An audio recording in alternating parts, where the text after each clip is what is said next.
صاحب سے گزارش کروں گا کہ اس نیب کے ادارے کو ختم کریں، ورنہ پاکستان کی حکومت نہیں چلے گی۔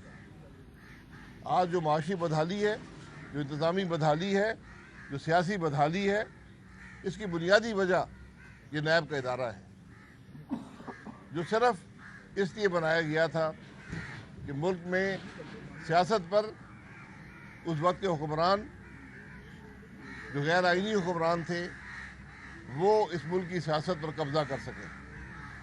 اور آج یہ بدقسمتی ہے کہ 3 جمہوری حکومتیں گزرنے کے باوجود بھی یہ ادارہ قائم ہے اور ملک کے معاملات پر اثر انداز ہوتا ہے۔ آج ضرورت اس بات کی ہے کہ جو ظلم نیب کے ادارے نے کیا اس کے حقائق بھی عوام کے سامنے آئیں، کیونکہ مجھے اس بات میں کوئی شبہ نہیں ہے کہ یہ پاکستان کا سب سے کرپٹ اور سب سے معاملات کو خراب کرنے والا ادارہ ہے۔ حکومت کا نظام مفلوج ہے، حکومت کے جو اہلکار ہیں وہ اختیارات استعمال کرنے سے گھبراتے ہیں۔ یہ وہ معاملات ہیں جنہیں ہمیں سمجھنے کی ضرورت ہے۔ آج ہر آدمی سوال کرتا ہے کہ معیشت میں بدحالی کیوں ہے، جو حکومت فیصلے نہ کر سکے۔ جب افسر سب سے بہتر اس چیز کو جانے کہ ہم کوئی فیصلہ نہ کریں تو پھر ملک کے معاملات نہیں چلتے۔ آج افسر جب بھی کوئی فائل آتی ہے وہ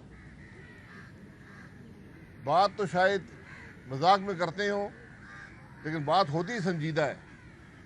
وہ کہتے ہیں سمری میں میرے وکیل کی فیس بھی اس کے اندر لکھ دیں کہ جب مجھ پہ کیس بنے گا تو خواجہ نوید صاحب کو جو فیس دینی ہوگی وہ بھی اس کے اندر شامل ہو۔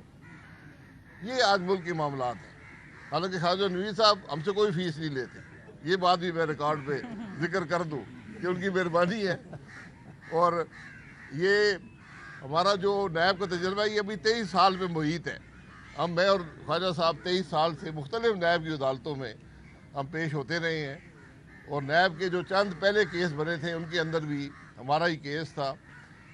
تو ہمیں تو کوئی وہ سیاستدان جو ہوتے ہیں ان کی تھوڑی برداشت کا معاملہ زیادہ ہوتا ہے، لیکن ہمیں بہت دکھ ہوتا ہے دیکھ کر ان افسران کو، ان اس ملک کے صنعت کاروں کو، ان لوگوں کو جو اس ملک کی خدمت کرتے رہے، جو اس ملک کو ٹیکس دیتے ہیں، آج وہ سال ہر سال ان نیب کی عدالتوں میں بیٹھے ہوتے ہیں۔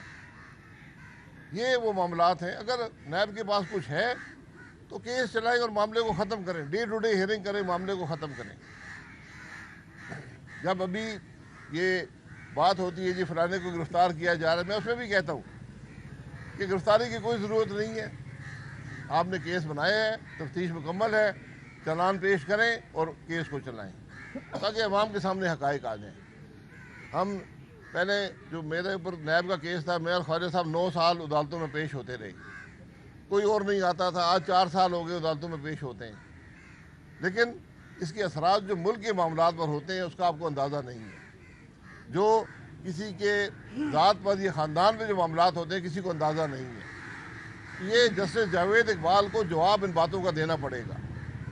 مجھے ان کا نام لیتے ہوئے کوئی اچھا محسوس نہیں ہوتا، لیکن جب تک اس آدمی کا احتساب نہیں ہوگا، جب نیب کے حقائق عوام کے سامنے نہیں آئیں گے تو ملک کے معاملات نہیں چلیں گے۔ جناب یہ نیب کا کریکٹر تبدیلی ہوا، وہی 1 سال پرانا کریکٹر ہے، یہ ابھی بھی چل رہا معاملہ اسی طرح؟ دیکھیں، کریکٹر کی بات نہیں ہے، ایک ادارہ جس کی بنیاد ہی خراب ہے، آپ وہاں فرشتوں کو بٹھا دیں وہ کام غلط ہی کریں گے۔ خواجہ صاحب بھی اتفاق کرتے ہیں اس بات سے۔ بالکل صحیح۔ عبادی صاحب، جو لوگ سننا چاہتے ہیں آپ سے وہ یہ ہے کہ نون لیگ کا حصہ آپ ہیں یا نہیں ہیں؟ مریم نواز صاحبہ سے آپ کی ملاقات ہوئی، معاملات آپ کے طے ہو گئے کیا؟ ایک ون لائنر بتا دیں، آپ مریم نواز کی قیادت میں کام کرنے کے لیے تیار ہیں نون لیگ میں؟ آپ کے سوالات پچھلی دفعہ آپ نے کیے تھے۔ میں 35 سال سے نون لیگ کے ساتھ ہوں، یہ میری جماعت ہے اور یہاں سے میں گھر ہی جاؤں گا۔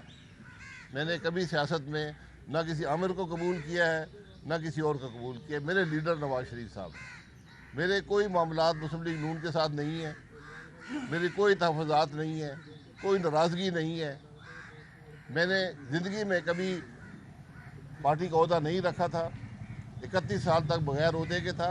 मुझे 2019 में अपोजिशन में ये जिम्मेदारी पार्टी ने सौंपी, मैंने निभाई है।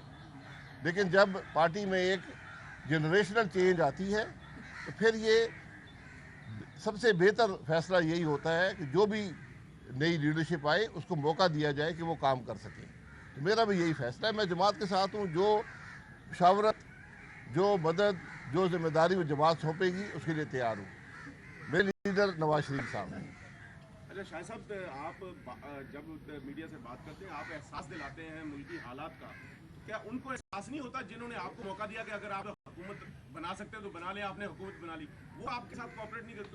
स्मगलिंग वैसे की वैसे डॉलर बाहर रोज करोड़ों डॉलर जा रही है, गंदम स्मगल हो रही है, चीनी स्मगल हो रही है, आटा स्मगल हो रहा है, हर चीज स्मगल हो जा रही है, वो क्यों नहीं रोकते? देखिए, ये किसी ने मौका देने वाली बात नहीं होती। अदम एतमाद हुआ, उसके बाद 2 राय थी जमात के अंदर कि हुकूमत बनाएं या ना बनाएं। ये राय हावी हुई कि हुकूमत बने, हुकूमत बन गई है। मौका यहाँ कोई नहीं मिलता, ये अवाम का फैसला होता है। अवाम के हम नुमाइंदे हैं। जो मुल्क में हो रहा है, जो खराबी हैं जिनका आपने चंद का जिक्र आपने किया है, ये खराबियाँ मौजूद हैं। ये आज की नहीं है, इस हुकूमत की वक्त की नहीं है, साल से चली आती हैं। लेकिन मैंने हमेशा ये कहा है कि अब बात इंतहा को पहुँच गई है।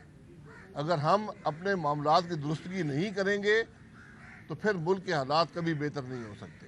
जहाँ पर आज जिस नहज पर मुल्क के हालात पहुँचे हैं, इसके अंदर सब जिम्मेदार हैं।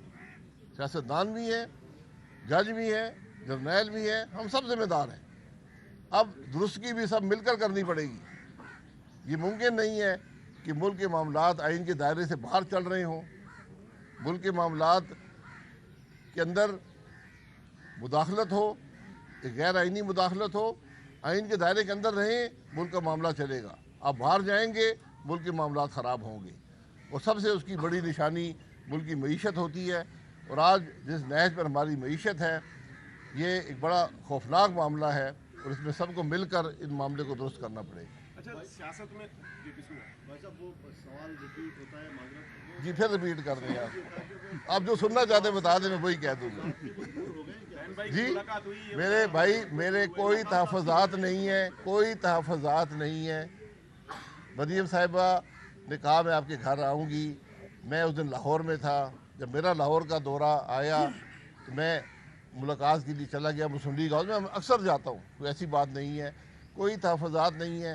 वहाँ कोई तहफ़्फ़ुज़ात की बात नहीं हुई। पार्टी मामलात पर गुफ्तगू हुई कि क्या पार्टी के मामलात हैं, उनको कैसे चलाना चाहिए, कैसे दुरुस्त करना चाहिए। तो मैंने जो मेरा तजर्बा है उनके सामने रख दिया। और ये गुफ्तगू एक दफ़ा की नहीं होती, जारी रहती है। पिछले 4 साल से मेरी और मरीम साहब की मुलाकातें होती हैं, और लोगों शहबाज साहब से भी होती हैं, मियां नवाज शरीफ साहब से भी होती हैं, और पार्टी के मामलात ही डिस्कस होते हैं। यहाँ कोई नाराज़गियाँ सियासत में नहीं होती, सियासत में तहफ़्फ़ुज़ात नहीं होते, राय का इजहार होता है। अच्छा साहब, एक कौमी सलामती कमेटी का इजलास बुलाया गया था, बाद में अचानक मुलतवी कर दिया गया।